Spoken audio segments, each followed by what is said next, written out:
You can roughly locate any community in the world, somewhere along a scale running all the way from democracy to despotism. One to the democracy end, another somewhere in the middle, and a third. Let's find out about despotism. This man makes it his job to study these things. Well, for one thing, avoid the comfortable idea that the mere form of government can of itself safeguard a nation against despotism. Germany, under President Hindenburg, was a republic. And yet in this republic, an aggressive despotism took root and flourished under Adolf Hitler. When a competent observer looks for signs of despotism in a community, he looks beyond fine words and noble phrases. For which it stands, one nation, indivisible, with liberty and justice for all. Many observers have found that two workable yardsticks help in discovering how near a community is to despotism: the respect scale and the power scale.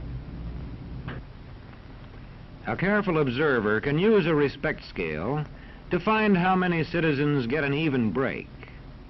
As a community moves towards despotism, respect is restricted to fewer people. A community is low on a respect scale if common courtesy is withheld from large groups of people on account of their political attitudes. If people are rude to others because they think their wealth and position gives them that right, or because they don't like a man's race or his religion.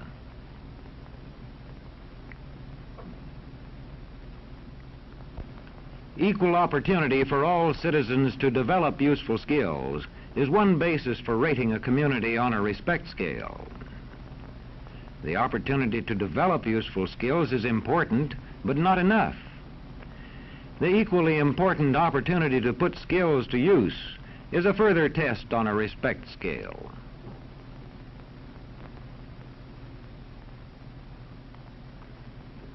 A power scale is another important yardstick of despotism. It gauges the citizens' share in making the community's decisions. Communities which concentrate decision-making in a few hands rate low on a power scale and are moving towards despotism. Like France under the Bourbon kings, one of whom said, "The state, I am the state." Today, democracy can ebb away in communities whose citizens allow power to become concentrated in the hands of bosses. What I say goes, see? I'm the law around here. The test of despotic power is that it can disregard the will of the people. It rules without the consent of the governed. Look beyond the legal formalities of an election in measuring a community on the power scale to see if the ballot is really free. If the citizens can vote only the way they're told, a community approaches despotism. When legislatures become ceremonial assemblies only and have no real control over lawmaking, their community rates low on a power scale.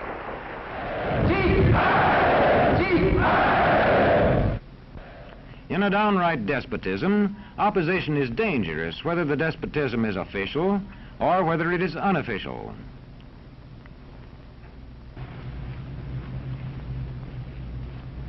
The spread of respect and power in a community is influenced by certain conditions, which many observers measure by means of the economic distribution and information scales. If a community's economic distribution becomes slanted, its middle-income groups grow smaller, and despotism stands a better chance to gain a foothold. Where land is privately owned, one sign of a poorly balanced economy is the concentration of land ownership in the hands of a very small number of people. When farmers lose their farms, they lose their independence. This one can stay on, but not as his own boss anymore. To the extent that this condition exists throughout a nation, the likelihood of despotism is increased.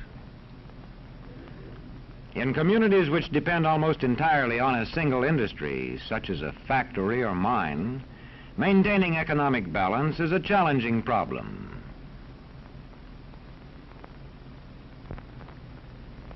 If this condition exists over the nation as a whole, so that the control of jobs and business opportunities is in a few hands, despotism stands a good chance.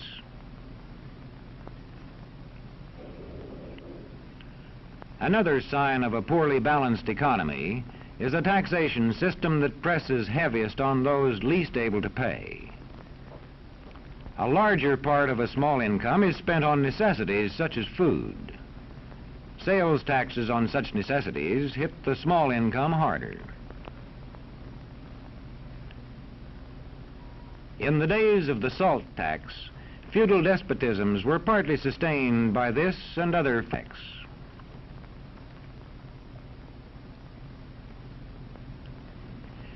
A community rates low on an information scale when the press, radio, and other channels of communication are controlled by only a few people, and when citizens have to accept what they are told. In communities of this kind, despotism stands a good chance.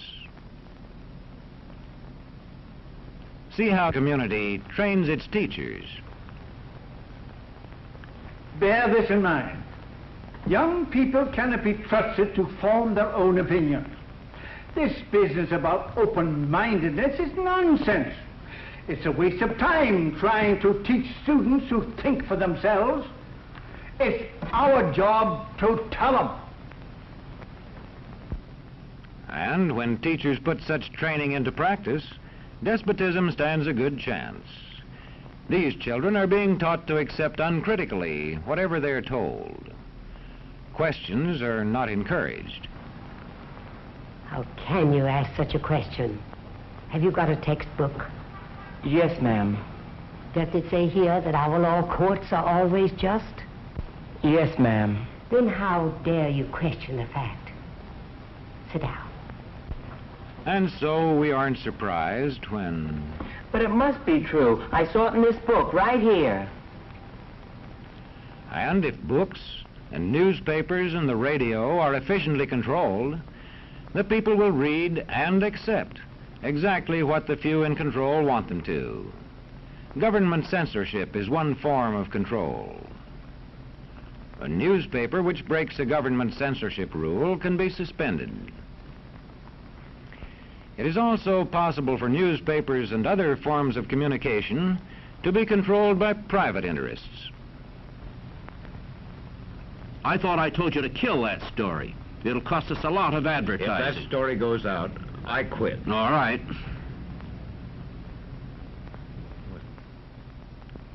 What sort of community do you live in?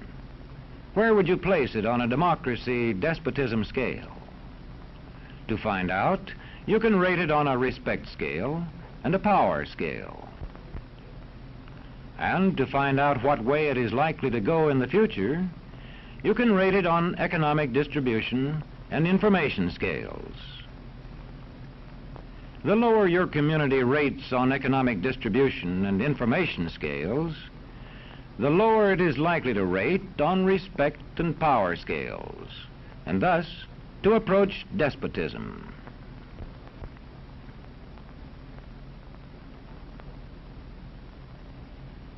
What happens in a single community is the problem of its own citizens.